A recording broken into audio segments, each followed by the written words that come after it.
જે બનાવ બન્યો હતો એનું આપણે સત્ય અને સાચી હકીકત જે હતી એને રજૂ કરી દીધી છે.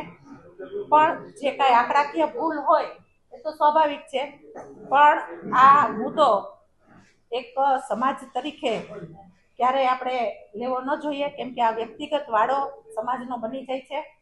આમાં આપણે ન પડતા દેશનો વિકાસ, રાજકોટનો વિકાસ આપણે સારી રીતે કેમ કરી શકીએ એના સૂચનો જો આપણે સૌ આપીએ તો મારી દ્રષ્ટિએ એવું સારું લાગશે કે જે બનાવ જે કાંઈ હોય એનું આપણે પૂર્ણવિરામ લાવવો જોઈએ.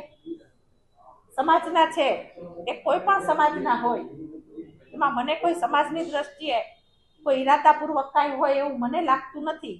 કદાચ 2 રૂપિયાનો ભાવ છે એ કદાચ જાણ બહાર હોય અને બોલાઈ ગયું હોય તો એમાં સમાજને આપણે ટાર્ગેટ ન કરીએ. હર હંમેશ પાટીદાર સમાજ બધાની સમાજની સાથે વણાયેલો સમાજ છે અને જોડાયેલો સમાજ છે.